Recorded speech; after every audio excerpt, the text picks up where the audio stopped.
Expand your vocabulary with our core 2,000 words ebook. It's free and packed with essential expressions that you'll use on a daily basis. Start building your vocabulary today.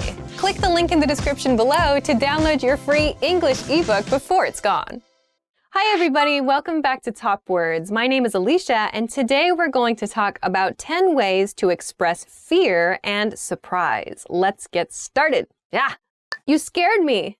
The first expression is, you scared me. You scared me. So to scare is the verb here, and we're using the past tense, you scared me. So you caused me to be frightened. You scared me. We use this when we feel surprised or scared. So your friend suddenly jumps out from You scared me. I thought you tipped over a liquid onto the camera. So you scared me. It's like, yeah, oh my gosh, you frightened me, in other words. You caused me to be afraid. In a sentence, you scared me. You scared the out of me. The next expression is, you scared the something out of me. You scared the blah, blah, blah out of me. In the blah, blah, blah here, in the space, we can use a lot of different words. Some of them are really, really rude words. You might have heard a few of these on like TV shows or in English-speaking movies. So in this lesson, I'm going to introduce like some kind of not so rude words. You can use, you scared like the bejesus out of me. You scared the heck out of me. You scared the hell out of me. So it's a more extreme version of you scared me. So you scared the something out of me. Like the image is, I was so frightened that something came out of my body. And it's usually like a negative or like a rude word we use to emphasize how frightened we were. You scared the hell out of me. Oh my gosh. So that's kind of a common expression. So in a sentence, geez, you scared the hell out of me. That really freaks me out. The next expression is, that really freaks me out. That really freaks me out. So to freak someone out, or like to freak out, is like to cause a strong emotion that's kind of a negative, nervous emotion, or that's just, you feel like you're kind of overflowing with either like nervousness or like excitement. To freak out has a couple of different meanings. But when you say, that really freaks me out, it's kind of a negative, like sort of scared emotion. So in a sentence, ugh, cockroaches really freak me out. So you feel like uncomfortable. It's kind of like this gross, like creepy, crawly feeling about it. It's like, ugh, that freaks me out. So that's one use. Ugh, that really freaks me out. I'm freaking out right now. The next expression is, I'm freaking out, or I'm freaking out right now. So in the last expression, we saw, that really freaks me out.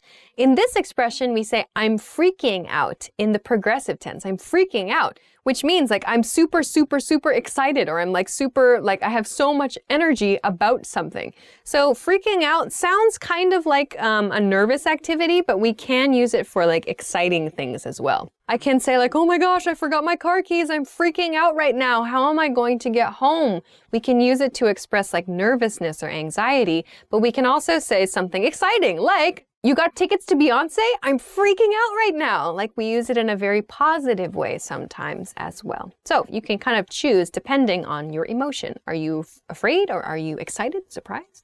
Both are okay. That really creeped me out. The next expression is, that really creeped me out. That really creeped me out. So creepy is a word we've talked about in a previous episode of Top Words, on the horror movie episode of Top Words. So something that is creepy causes nervous feelings, or like we can't relax. It's kind of unsettling or strange. So something that causes those feelings in us, we can describe with a phrase, that creeped me out. That caused creepy feelings in me. Ugh, that thing creeped me out. So like bugs creep me out, for example. More than creep me out. I hate bugs. So in another sentence, yeah, I saw the ring. It really creeped me out. So something that causes uneasy feelings in you. I was so sketched out. The next expression is, I was so sketched out. I was so sketched out. So here we are using the word sketch or sketched, which doesn't actually mean rough drawing here. This is sort of a slang phrase that has become commonly used throughout different types of English. To be sketched out by something means to have like nervous feelings that something is kind of dangerous. So creepy is just sort of unsettling, like difficult to relax. Sketchy is about a person usually, or like a situation that seems it could be dangerous. There could be something dangerous, actually. It's not just that it's kind of scary, but there's maybe some danger there. So sketchy, like we don't know what's going to happen next. In a sentence then, I think a car was following me today. I was so sketched out. Holy. The next expression is holy something. Holy something. So we can say holy cow, or holy other rude words. You can check some TV and movies for other words. You can finish this sentence with holy something. So we use this as just an exclamation. So when we're surprised, or when we're afraid, or when we're excited, we can say holy cow, or like holy, I'm not going to say other words that people use because this is a family channel, but holy something can mean anything depending on the situation and the sort of tone of voice that you use with this word. Holy cow is a pretty common expression, but for surprise, usually. I would say the kind of rude expressions are more commonly used for fear. Oh my God. The next expression is, oh my God, oh my God. So depending on your intonation, you can kind of change the meaning of this word. You can express your surprise with, oh my God, or you can express like fear, like, oh my God. So depending on the way you say this word, you can kind of change the meaning. But you can use this in a lot of different expressions. I'm sure you've heard this expression before. Oh my God, also oh my gosh too, if you don't like to use the word God. In an example sentence, oh my God, there's a bee in the car. What? Okay, the next expression looked kind of funny on screen. It's just, what? What? So we can use this as a very casual form of surprise. What? So when someone surprises you, usually a friend, a good friend, and you're just stunned, like you're so surprised and shocked, but you don't feel like excited, you're just like, whoa. It's difficult for you to kind of say anything or do anything. Some people react with, what? Like that kind of long A sound. So it's usually used for surprise, actually, or something new that you just, oh my gosh, I can't react to this. It's just, what? That's all. Just, that's a simple reaction. So you might hear this as well for surprise, generally. In an example, a surprise party? What? You got me good. The last expression is you got me good. You got me good. This is an expression you can use when your friend or someone else you know plays a joke on you. So your friend tries to trick you, or your friend tries to scare you, or whatever, tries to get a reaction from you, usually by scaring you or surprising you. If the trick or the joke was effective, you can say, you got me good. You got me good. This is kind of like a, okay, I admit, like, you got me. You defeated me, in other words. You made me afraid, or you surprised me. So you can say, you got me good. You got me good. So that's the meaning of this expression. Nice job. In other words, you got me good. In a sentence, you got me good. Those are 10 ways to express fear and surprise. If there's another expression you like to use, please be sure to let us know in the comments for sure. If you liked the video, please make sure to give it a thumbs up, subscribe to the channel if you haven't already, and check us out at EnglishClass101.com for some other good study resources. Thanks very much for watching this episode of Top Words, and I will see you again soon. Bye-bye.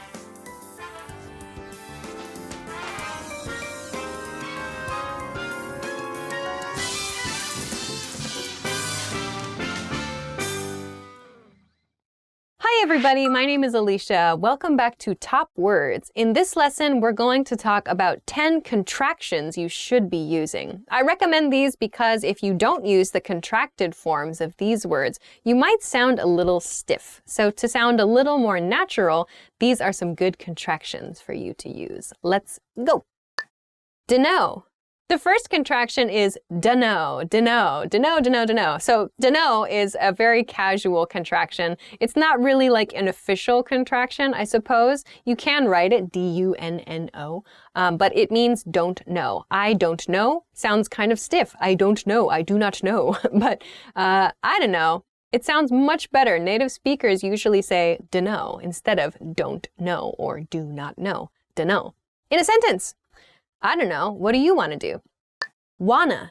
The next expression is wanna, wanna. So I used wanna in the previous example sentence when I said, I don't know, what do you want to do? Wanna is the, again, casual contraction of want to. I want to do something. I don't want to do something. Want to becomes wanna in the kind of contracted form in speaking.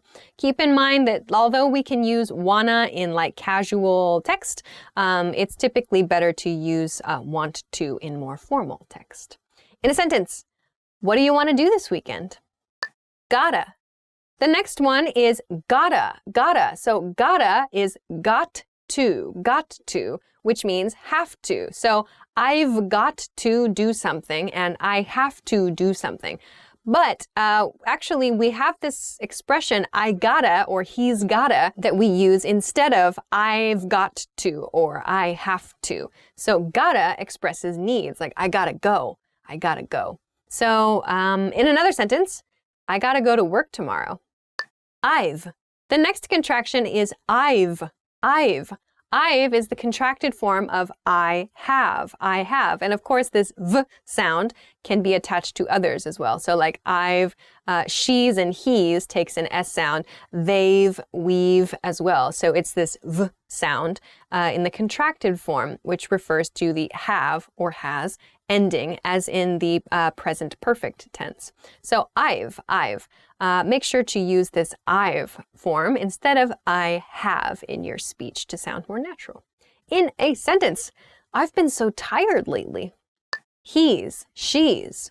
The next one. Okay, so the next one is he's and she's, which is the same he has and she has.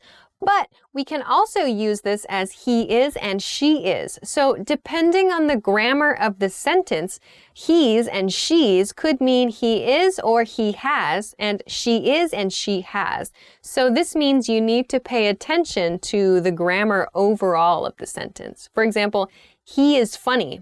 That sentence can be he's funny. Or he's been on the phone all day. Is he has been on the phone all day. How do we know which is which? In the first sentence, he is funny, we see he is and then funny. An adjective follows that. That gives us a big hint that probably the verb is there, not has. In the other sentence, he's been on the phone all day, we see the past participle form of be, been. He has been. So we understand the S apostrophe S is actually has there, not is. So this is a great one to help you pay attention to the grammar of a sentence because he's and she's have the same contracted form, but different meanings depending on the situation. In another sentence, he's my best friend. I'd. The next one is one that many people ask about. I'd. I've talked about this in Ask Alicia as well too. I'd. Many people say they have trouble hearing I'd in a sentence like I like beer and I'd like a beer, for example. How do you hear that? So again, this is another situation where you need to pay attention to the grammar of the sentence. If you say, I like beer, it's referring to your preference. I like beer. However, if you are ordering at a restaurant, I'd like refers to I would like. The contracted form of I would is I'd. I would like a beer, please. So that's a request, an order. So I'd has a very different grammatical function than I. Therefore, you need to listen to the entire sentence to understand the difference between I and I'd and when to use them.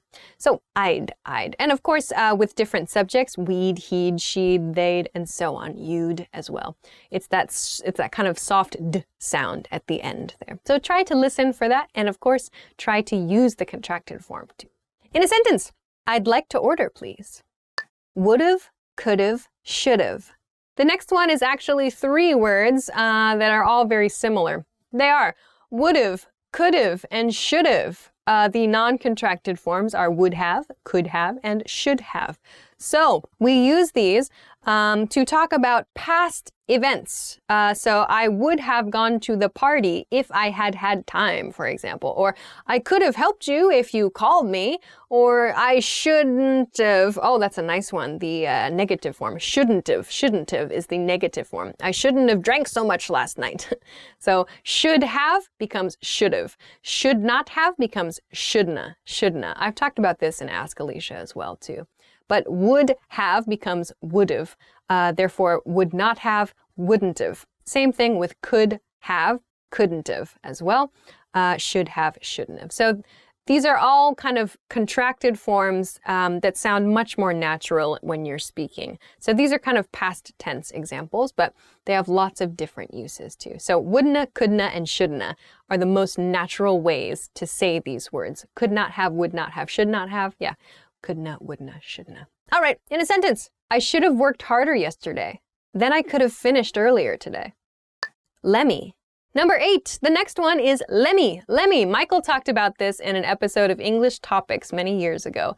Lemmy is an informal contraction for let me, meaning allow me. So let me followed by a verb. So let me buy you a drink, ho ho, or like, let me go to sleep, or let me hang out and play video games, whatever. So allow me to do something. Let me.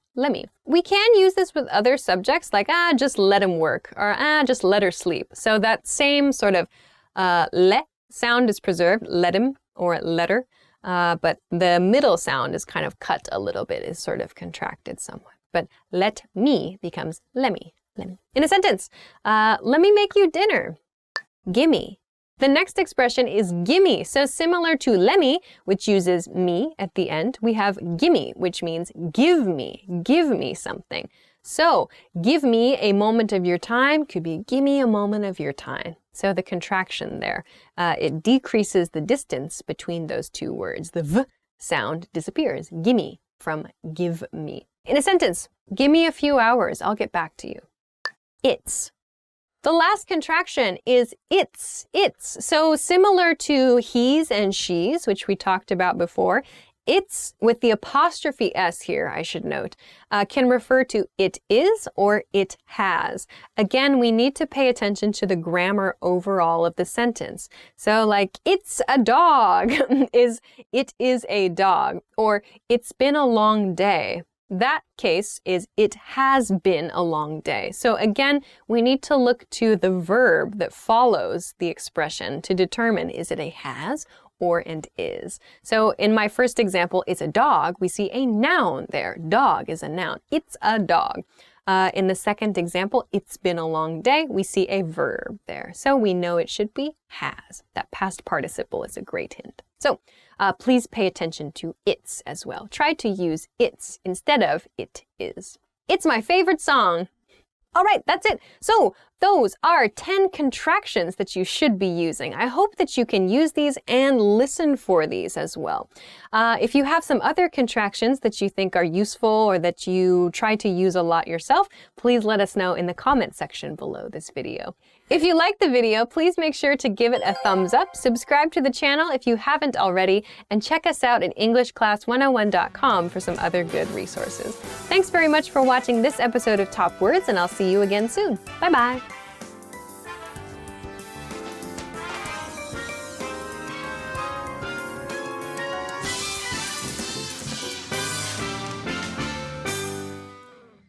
Snowboarding, and that inspired today's lesson. Sprain. The next word is sprain. Sprain. To sprain something refers to hurting or to injuring a ligament. So a ligament are these sort of like fibrous things, like kind of, they connect, they're the parts of the body inside your body. They connect bones to muscles or bones to like organs. They hold the parts of the body together inside. So a sprain is damage to a ligament, a sprain. So we can say, for example, to sprain a part of the body, a specific part of the body. Some common examples come from sports injuries, like he sprained his ankle playing basketball last week, or I sprained my wrist working in the garden or something. I don't know. But I think a sprain happens when you push the joint, or you push that part of the body beyond the possible or the reasonable range of motion. So my example sentence, I already said it, but he sprained his ankle at the basketball game last week. Bruise. The next word is bruise, bruise. So a bruise refers to taking an impact, something that's not a sharp impact. It's usually like a blunt impact, I suppose. I don't know, kind of depends. But anyway, a bruise, we can use it as a noun or as a verb, actually. To bruise something means you damage usually like a certain area of skin, and blood collects under the skin, creating like a black or blue or maybe even like greenish color, purple maybe. To use it as a noun, we can say that that spot is a bruise. We refer to that damaged area as a bruise. To use it as a verb, however, we can say, I bruised my arm, or I bruised my leg. So to bruise something means to cause damage, but it's like under the skin. We can see the color change because of the damage, the blood collecting there. So that's to bruise something. In a sentence, I bruised my arm when I ran into the door.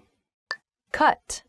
The next word is cut, cut. So cut is done with a sharp object. A cut refers to an injury which causes blood to emerge, usually, unless it's a very shallow cut. Shallow is the opposite of deep.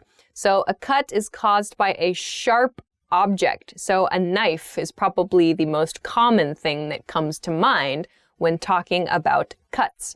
Though another very common type of cut is called a paper cut as a noun. So if you've ever tried to take a piece of paper and the piece of paper has kind of made a small cut on your hand, that's called a paper cut. So it's that kind of slice motion that injures the body is a cut. All right, in a sentence, be careful not to cut yourself when using a knife. Wound. The next word is wound, wound. So a wound is just a place of injury on the body.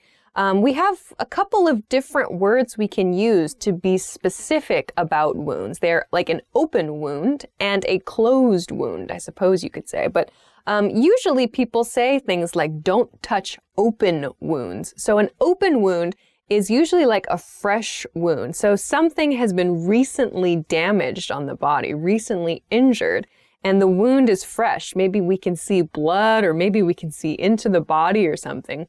That's considered an open wound. So a closed wound would be perhaps a wound which has been fixed by a doctor, or for small wounds, like maybe the body has created a new layer over the top of the wound. That's called a scab.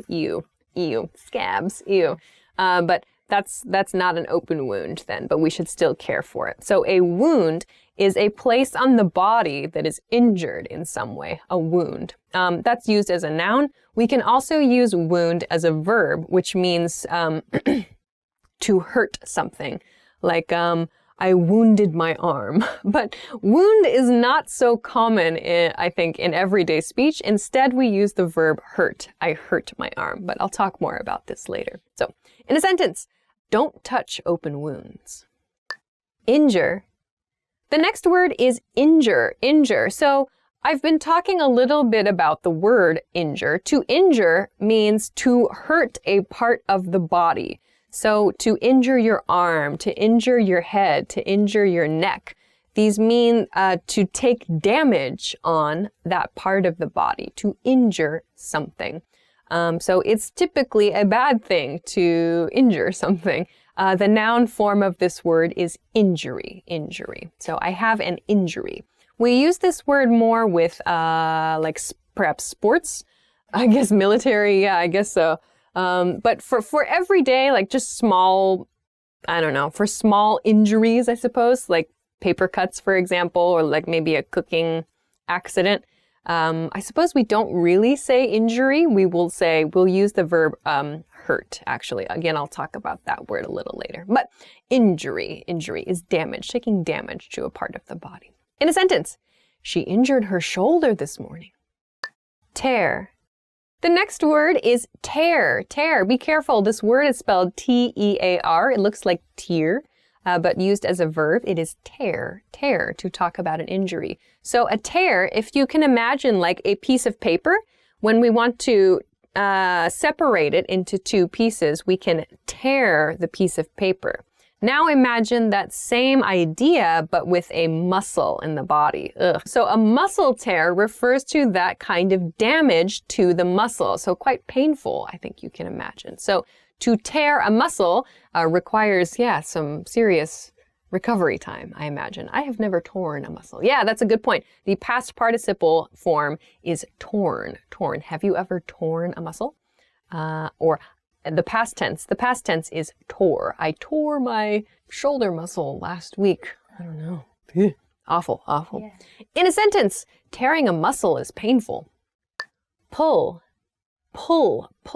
So we use pull, again, with muscles, but this is different from tear. So to tear a muscle refers to this kind of break motion. So to pull a muscle means to stretch a muscle too much. So the muscle is like just taken beyond its limits, essentially. And so it kind of causes some discomfort. There's kind of a bad feeling in the muscle.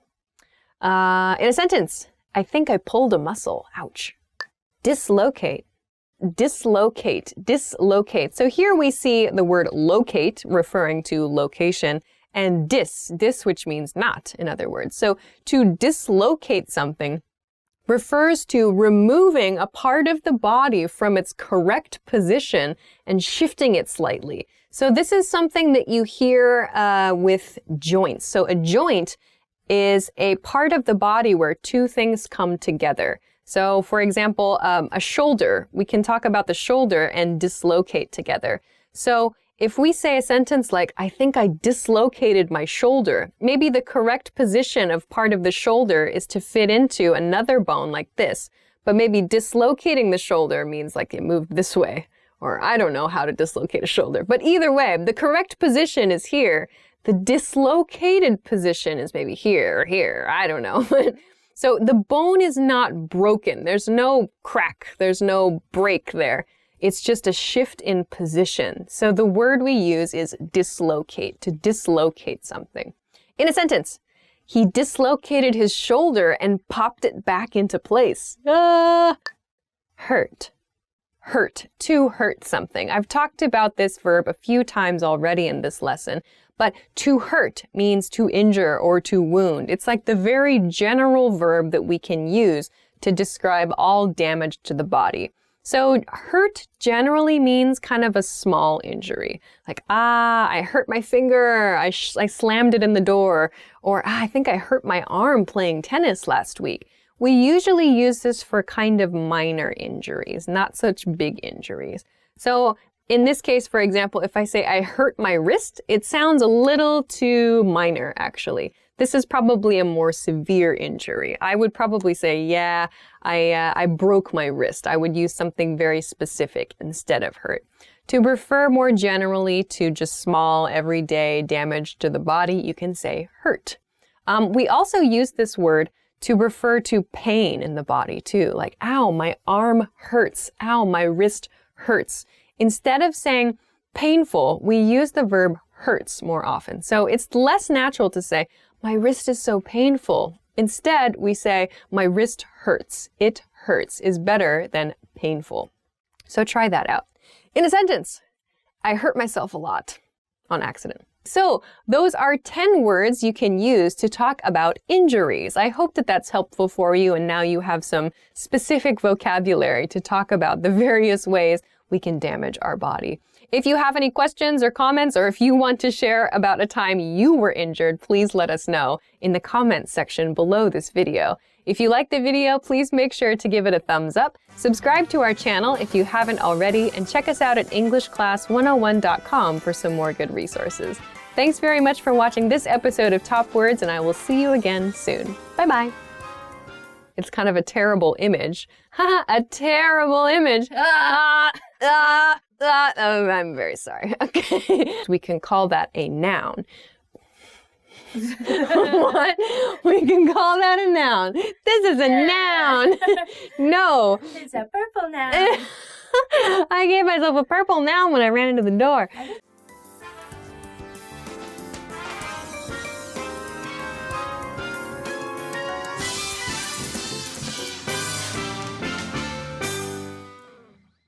Hi everybody, my name is Alicia, and today we're going to be talking about the top 25 English phrases. So let's get started. The first phrase is hello. Hello, of course, is used as a greeting. You can greet your friends, you can greet your coworkers, your family with this phrase just by saying hello. Hey, hi, what's up? Hello. Sup? Yo. Pretty much any time of day you can use hello. Hello. The next phrase is good morning. Good morning is used as a greeting in the morning. You can kind of feel when morning ends for you. Good morning is nice and polite. Or even just morning with your close friends or close coworkers. The next phrase is good night. Good night is fine. We don't use this to greet other people. We use it when we're saying goodbye to other people at night. Family members, particularly mothers and fathers, to say good night to their children before they put them to bed. You can say it to your friend in a text message or in an email if you've been talking for a while. Good night. So the next word to talk about is goodbye. Use it when you say goodbye to your friends, when you leave your friends. Goodbye. Bye, of course. Take care. Have a nice day. Peace out. That's another way to say goodbye. Okay, the next phrase is I'm plus your name. Of course, this is a way to introduce yourself. You can use I'm, in my case, Alicia. I'm Alicia to introduce yourself in any situation. New friend, I'm Alicia. Okay, the next phrase is what's your name? What's your name is used to ask someone else what their name is. So, what is your name sounds a bit, try to use what's your name. If you forget someone's name, you can say sorry, what's your name? Or sorry, what's your name again? Next phrase is nice to meet you. Nice to meet you anytime you meet someone new. Nice to meet you is fine. Good to meet you is a little more casual. Great to meet you sounds very excited. Pleasure to meet you sounds like maybe a formal situation or a business context. Okay, the next phrase is how are you? How are you is just a friendly way to check in with the other person. You can use it with friends, your family, your coworkers, maybe even your boss to a certain degree. How are ya? How you doing? The next phrase is I'm fine, thanks. And you? If you saw English in 3 minutes, we talked a lot about this phrase. Instead of I'm fine, thank you, and you, say I'm good, thanks. How are you? Just shorten it and make it a little bit more natural. How are you? Good. How are you? Great. How are you? Not so good. How are you? Okay. And so on. So when someone says, how are you? I usually say, I'm good. This week, I blah, blah, blah. Give some information about what you've been up to. Maybe a hobby, something that you did recently, an event, something interesting you saw, whatever. People want to make that connection with you, and it's a good chance for you to continue speaking. The next word is please. Please is a polite phrase used when you want something from someone else. You can use this as a response when someone offers you something, like in a restaurant, for example. Would you like more water? Would you like something to drink? Oh, please. The next phrase is thank you. Thank you is used to express your appreciation. You can use thank you with everybody. The next phrase is you're welcome. You're welcome. When someone says thank you, you can say you're welcome. No biggie. I use no biggie, as in no biggie is short for no big problem. The next word is yes. Yes, of course. Yes means is any positive expression. Someone asks you a question and the answer is a positive answer. You say yes, yep, uh-huh, yeah, we. No. Next, I'm guessing I know it. Yep. The next word is no. No is a negative response to something when you have to give a negative answer. So as you can probably guess, the long form of no is negative. I like to use nope. It's very, very casual. Not gonna happen. My parents would use that with me. To soften that a little bit, if you want to show a negative response to something, like let's go out for dinner tonight. What do you want to do? Like, do you want to go out? Not really. No, I don't think so, to soften it. The next word is okay, okay. This word comes from copy editors. Okay, when they had to check a manuscript, they had to label the manuscript all clear, AC, but because they were copy editors and they have a very, very sick sense of humor, they thought they would mark it OK for all clear to make a joke because O and K do not start all and clear, but it caught on among everybody in the world.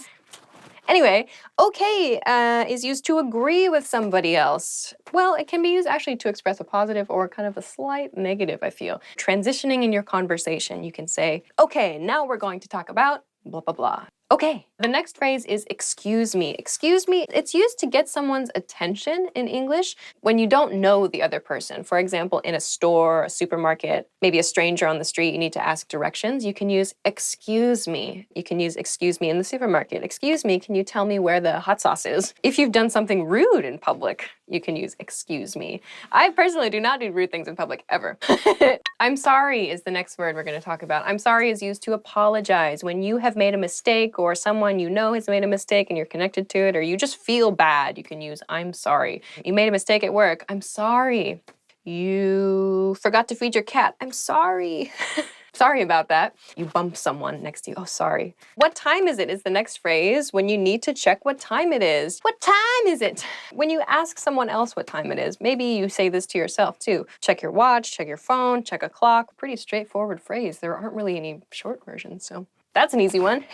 Where is the plus a location. So you can use this for a building or a store. We're not going to use this where is the for a place, a city name or a state name or a country name. To do that, you would need to remove the. But where is the bank? Where is the post office? You can use this to ask directions, to ask for help in your house or at work. Where is the copy machine? Where is the file I need? Where is the blah, blah, blah? Where is the bathroom is perhaps a very important question to know. The next one is, may I use the restroom? May I use the restroom is a polite and soft expression that you can use if you need to use the toilet, you need to use the washroom. When you're at someone's house for the very first time, when you're in a place that is new to you, you can ask, may I use the restroom? More casually, can I go to the bathroom? To be very polite, you can say, may I go to the bathroom? The next phrase is, I would like to order something. You can use this at a restaurant probably, or in any situation where you need to place an order. I'd like a pizza. I'd like a beer. Can I get the check, please? This will be used at a restaurant. When you've finished your meal and it's time to go, can I get the check, please? In a very, very casual situation, you can just say, check, please. That's fine. The next phrase is see you soon. See you soon is used with friends and family members, perhaps, when you expect to see them again soon after saying goodbye to them. This is used at the end of the conversation. You're going separate directions. You say, see you soon. See ya is also good, or just see you. To make it a little more formal, you can say, I'll see you again soon. Make a full sentence out of it that way. The next phrase is see you later. See you later is very similar to see you soon, but the point is with see you later is that you're probably going to meet that person again later on in the same day. The last phrase is really. Really is a very useful word because you can use it to show you are interested in a conversation with upward intonation. Really, really, tell me more. Or to show that you're not so interested in the conversation with downward intonation. Really. So there are many other words that you can use similar to really in this way, like seriously or oh, and so on. So it's a really good practice for your intonation. So those are 25 very common words and phrases in English. If you liked this video, if you like this topic, please subscribe. I'm sure there'll be a button here somewhere or a button here, wherever. But please be sure to subscribe to our channel because we're going to be doing more videos like this, and we already have more videos like this, so please be sure to check them out. Thanks very much for watching, and we'll see you again soon. Bye. The coffee is in me. Hi everybody, my name is Alicia, and today we're going to be talking about the top 25 English adjectives. So these are the top 25 English adjectives in terms of how often they're used. So let's get right into it. Okay, the first adjective is the word good. Good can be used to refer to anything that you think is good or great or positive. In the comparative form, it is better. In the superlative form, it is best. So I think pizza is good. I think that sleep is good. I really think that sleep is good. Baseball is good. Playing sports is good. Video games are good. The next word is new. Comparative form, newer. Superlative form, newest. I have a new haircut. Do you want a new bike? I need to get a new job. Not true, sorry, no, just an example sentence. So next one is first. First just refers to the number one of something. Yeah, the original of something. You could say the first silent film, or the first movie I ever watched, or the first CD I ever bought. The first CD I ever bought was Michael Jackson's Bad. Next word is last, the final of something. We use last to refer to the most recent of something, as well as in the last time I went to the beach, or the last time I went to the forest, or the last time I saw my friend. Have you ever eaten the last piece of pizza when you weren't supposed to? What was the last word we talked about? It was first. The next word is long. Long. Anything that you feel is... Lightsabers are long. Subway sandwiches are long. I'm sorry. I'm not supposed to laugh for long. The next word is great. Great can be used to express any positive emotion. Somebody gives you new information and you think it's good, but you want to express that it's even better than good. You can say it's great. Greater is the comparative form. Greatest is the superlative form. The greatest invention of all time was the light bulb, for example. What do you think is your greatest achievement? One of life's greatest pleasures is finding people to be good friends with. Is great. The next word is little. This is a very common word that gets used in an expression like when I was little, referring to when you were a kid. So when I was little, I really liked to play outside. Or when I was little, I was really into Pokemon. I have said very little about the word little.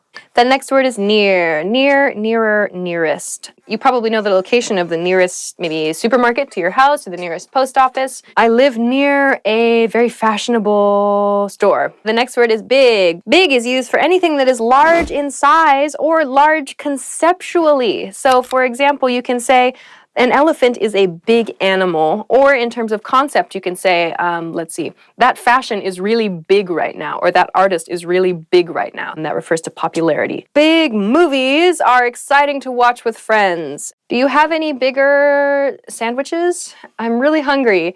Next word is other.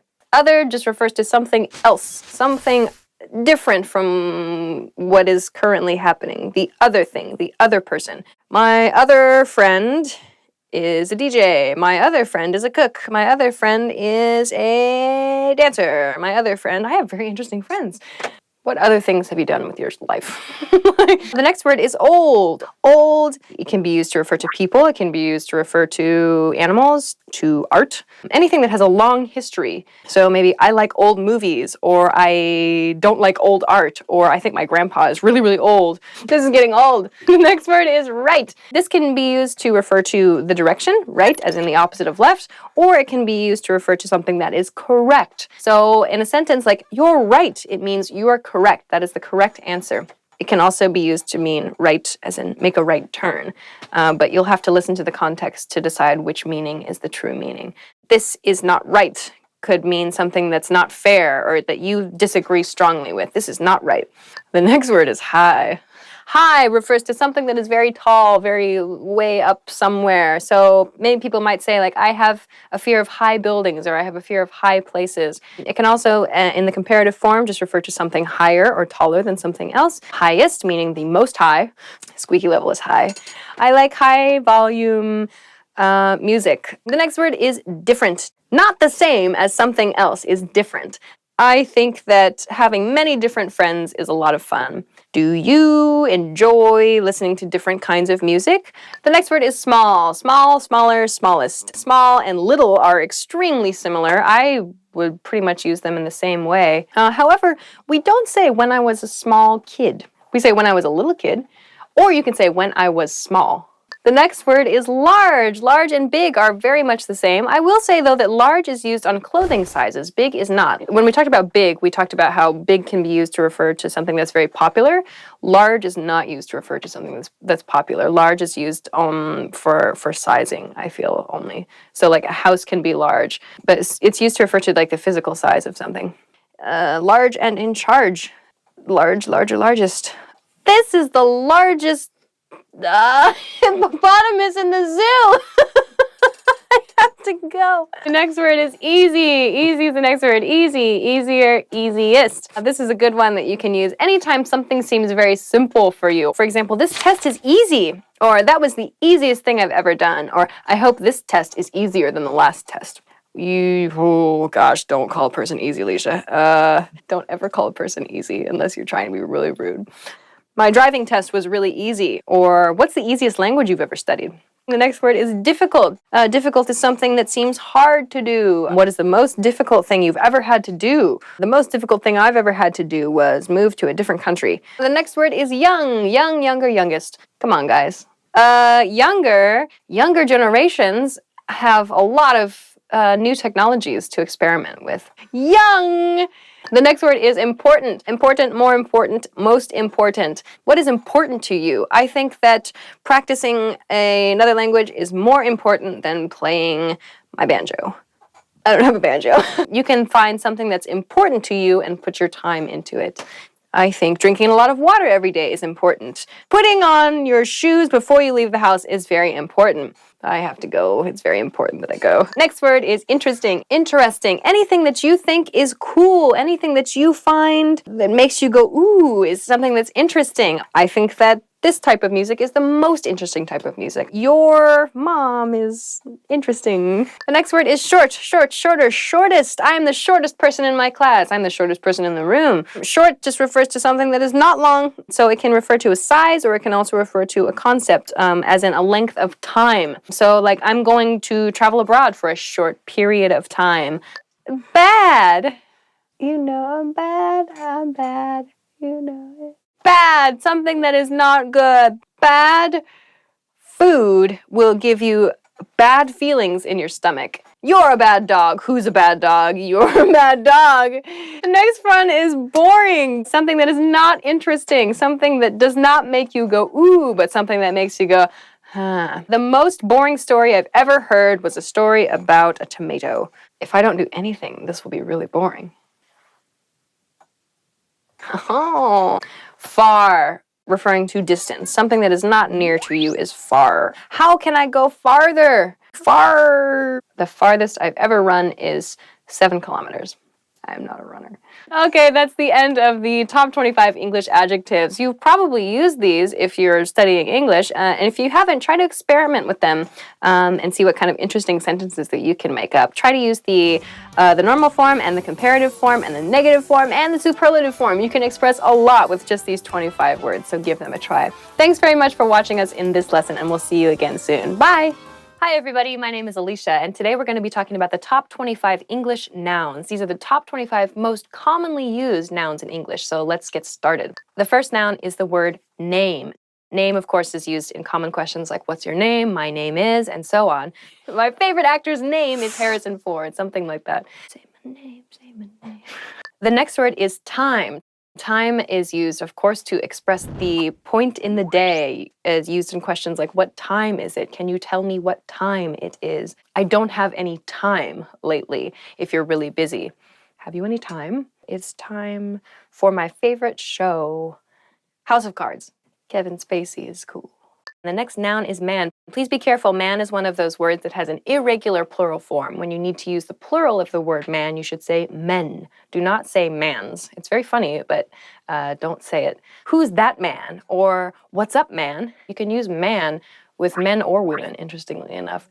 The next word is woman. Woman also has an irregular plural form. Please say women when referring to more than one woman, not women's or woman's. Even though the singular and the plural form of women and woman have the same spelling at the beginning, W-O-M, the pronunciations are different. Woman, women. So watch out for that when you say this. Pretty woman. The next word is person. Person. You can use it to refer generally to either a man or a woman. Please be careful, person's plural form becomes people. When you want to talk about another culture, for example, you can say such and such country's people, or the people in that country speak blah, blah, blah language. The next word is thing. Generally an inanimate object, something that just doesn't move, like a water bottle or, you know, a sweater, a thing. You can use it when you don't know the word for something. So thing is very, very useful. What is this thing? I like many things, for example. Where the Wild Things Are is a movie that's already out that I totally knew about. The next word is mother. Mother is the person, the woman who gave birth to you. Isn't that exciting? Mother is commonly shortened to mom or mama or mommy, ma, madre if you speak Spanish, mum, mamba if you're me, mamacita. The next word is day. Of course, day is used in all of the days of the week, Monday, Tuesday, Wednesday, Thursday, Friday, Saturday, Sunday. Time period when the sun is out, the day or the daytime. Have a nice day. The next word is world. World just refers to the entire planet Earth. I like to travel all around the world, or I like trying foods from all around the world. In the world of science, this is an upcoming technology. Or in the world of literature, he's one of the most famous authors. So worlds can be used to refer just to kind of a more specific hobby or a specific interest or just a specific person's life. War of worlds. Father. Father is your dad. Other common words used for father are dad, papa, pop, daddy, pa, faja. I use that one with my dad. While mother is used to refer to kind of like nurturing, kind of like, you know, the earth or things that like kind of give life to others.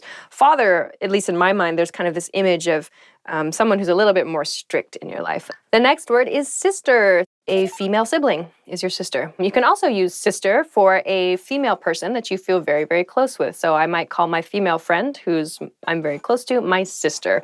My brother likes to shorten it to sis. You might also hear sista as well if you are silly. Sister. Whoopi Goldberg was in a famous movie called Sister Act. The next word is brother. Brother is a male sibling. You can also use brother to refer to a close male friend. Common variations of brother are brother, bro, bra, brosy, broski. Depending on what kind of person you are, you can choose to use any number of those. Like, I might sarcastically say to my friend, cool story, bro, like if he's told me a story that's not very exciting. In Mario, for example, the name of the Mario games is actually Super Mario Brothers, but Brothers is abbreviated as BROS, Super Mario Bros. Yeah, just be careful about your use of bro, because it sounds a little bit like a college-age boy. That's kind of the feeling of the word bro. Oh, brother, where art thou? The next word is daughter. Daughter is a female child. Daughter. Do you have a daughter? I have a daughter. I don't have a daughter. Taken. It's son. A male child is someone's son. Son, S-O-N, is pronounced exactly the same as S-U-N, son. What are you talking about, son? The next word is I. E-Y-E, eye. Your eye is the round thing that you use to see with. Eye is used in a lot of expressions and idioms in English, as in, I've got my eye on you, meaning I'm watching you. Or keep your eye out for something, meaning please look for something, or please pay close attention. I'm waiting for something to happen. The next word is hand, body part. Give me a hand, or can I give you a hand, means please help me, or can I help you, to give someone a hand. Head, this thing on the top of your body, your head. We use head to refer to the top of things, as in the head of a company, the head of a group, the head of the line. So whoever is first in the line, whoever is top at the company, they are the head. If you have a head, dance. If you have a head, then dance. Woo! The next word is foot. This is another word that has a weird plural form. 1 foot, 2 feet. Foot, interestingly enough, foot is used, of course, to refer to your body part. A foot also is a unit of measurement if you are from America, or I believe one other country in the world uses this system.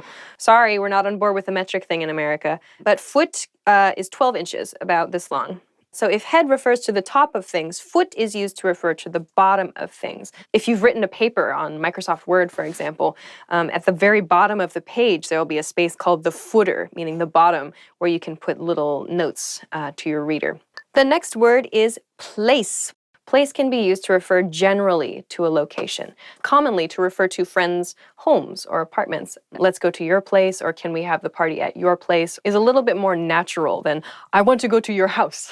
The next word is work. Be careful about using work as a noun and work as a verb. Your work refers to your job, your responsibilities, your tasks at your office or your workplace. You can use it in a phrase like, I have a lot of work to do, or please help me with my work. I like to go to work.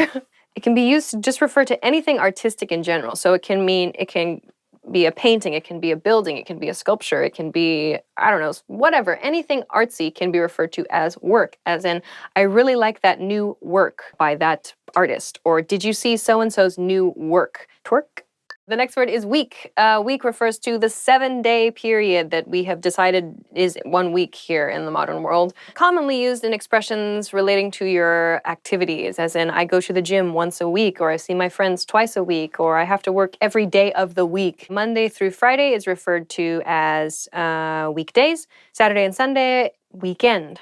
Next word is month. Month is, there are 12 months in a year. My favorite month, depending on which country I'm in, I generally like autumn months, like October. I think I usually like the month of October. September, October is good because it's not too hot, not too cold, and Halloween is coming, and that's my favorite holiday. Hannah month, Tana.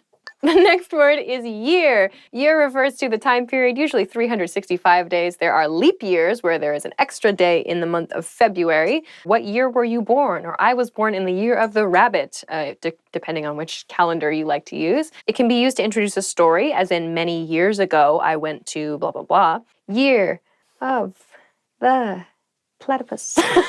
Next is the word one. The number one, the first number, one of something. To refer to somebody who you loved and who left your life, you can say, oh, he or she was the one that got away. The next one is the word number. But it can be used in a number of expressions, like what's your phone number, or give me your number, or here's my number. It means phone number, but we don't always say phone. That's the end of the top 25 most common nouns in the English language. Maybe you've used some of these, you probably have. Keep them in mind and have fun with them. Thanks very much for watching this episode, and we'll see you again soon. Bye! Hi everybody, my name is Alicia, and today we're going to be talking about the top 25 English verbs by frequency, so let's get into it. Be is the first English verb. Be refers to existence. I want to be an astronaut. I think you would be a great person for this job. Be yourself. Let's be friends. I could have been a writer if I wanted to be. The next verb is have. I have a dog. I have an idea. What do you have? How many do you have? How much money do you have? Do you have any friends? How have you been? Have you seen my mom? I can't find her. Have yourself a merry little Christmas. The next verb is do. Do you want some pizza? Do you have a dog? Do I want to give any dip-de-doo? Dooby-doo-be-doo, if you're Frank Sinatra. I do the things that you do better. Say what you want. Say my name, say my name. Say you love me. Do you know what I'm saying? Know what I'm saying? The next verb is get. Get a life, get a job, get a haircut, get a better suit. Stevens. What you got? I could have gotten a pony, but I went with a lizard instead. I'm getting tired. That's not true. The next verb is make. Make a cake. Make your mother proud. Someone outside is making a strange face at me through the window at the moment. That is a true story. Make a living through legitimate means. The next verb is go. Go big or go home. I'm going to the beach. You should go to the beach. You should go to the forest. Go to a baseball game with me. Past tense of go is went. I went spelunking on my holiday. The next word is no. This is an interesting word because no is actually not commonly used in the progressive tense. No is commonly used in present tense to refer to your mental state or your emotional state. So we don't really say I am knowing, really. But we can say I know. I know the answer. What do you know about this issue? He couldn't have possibly known the location of the treasure. How many people do you know? I knew it! The next verb is take. Take a cake. Take a break. Take yourself to bed. You should take a vacation. Have you ever taken a bath? The next word is see. We'll see. I'll see you later. The next verb is come. Come is the next verb. Please come to my house. Come to a party. I'm gonna come over to your place later. The next word is think. Think. I think you're great. He thinks pizza is the best food. I'm thinking about lunch. I'm thinking about coffee. What are you thinking about? I've been thinking about something. That's a Hanson song. Have you ever thought about the meaning of life? Look. Look is the next verb. Please look at the camera. Look over there. Look over here. Look, a dog. Look at your mom. Oh my gosh, would you look at that? Look at the time. Look. It's a bird. It's a plane. It's actually a bird. Look at that. Is it me you're looking for? Hello? Next word is want. Want. What do you want? I want food. How many coffees have you ever wanted? I wanted to go to the dry cleaners this morning, but I ran out of time. That's true. The next verb is give. Give me a break. I'm going to give you a raise, Stevens. I'm giving you the axe. Fired. Give me a break. Give me a break. Break me off these like a campfire. I have given you everything I have. Go unto Mordor, Frodo. I could have given you the world, and instead I gave you a carpet. Use is the next word. Use. Don't use a pen. I like using chocolate when I make food. Are you using me for my brain? Next is find. We could have found buried treasure last weekend. I'm finding Nemo. Find things on the internet with Google. Find English words and phrases at EnglishClass101.com. Yeah! Tell is the next verb. Tell me a story. Tell me lies, tell me sweet little lies. Tell me the truth, the whole truth, and nothing but the truth. I'm told that you are an extremely good opera singer. I'm telling you to leave. Tell lies every day. Don't tell lies. The next word is ask. Ask. Please pronounce this correctly. It is not axe. Many native speakers make this pronunciation mistake, and it really bothers me. Ask. Ask me about my collection of rare donut recipes. Ask your mom about her life. Why don't you ask your boss to the party? How about you ask your coworker for some advice about this issue? I should have asked for help, but I didn't. The next verb is work. Work is work. I'm working now. Seem, to seem. The weather seems nice today. He seemed a little angry this morning. Feel is the next word. Feel. I feel happy. Feelings. How does it feel? Feel. Feel. Clap along if you feel like that's what you want to do. Try. Oh my gosh, try is the next word. I'm trying my best. I try every day to work very hard. Have you ever tried ramen? I tried ramen yesterday and it was really good. Do you try to exercise every day? I'm trying to sleep. Go away. The next verb is leave. Leave. Leave me alone. Leave your doors unlocked. Don't leave your doors unlocked. I have never left a hot air balloon without first taking a picture. The next verb is call. Call is the next verb. Give me a call. Please call me later. Call me maybe. Call your mom on her birthday every year. She'll be happy. Call, call. If you're a seagull, have you ever called the wrong number? Have you ever called a dog by another dog's name? And that's the end. That was the most fun episode I've ever done, I think. So those are 25 English verbs, some very, very common English verbs. Give them a try. We've talked about a lot of different grammar forms and a lot of different ways you can use these verbs. So please practice them. And if you like this video, please be sure to comment. Please, please, please be sure to subscribe too. We'll have a button around here somewhere, maybe many buttons. So please subscribe to us and check out more content as it becomes available. Thanks very much, and we'll see you again soon. Bye. Surfed. Look at that. Do you want to build a snowman? Leave your babies outside of the movie theater. Leave your attitude at the door. There are a lot of verbs in English. Okay, these are just a... Expand your vocabulary with our core 2,000 words ebook. It's free and packed with essential expressions that you'll use on a daily basis. Start building your vocabulary today. Click the link in the description below to download your free English ebook before it's gone.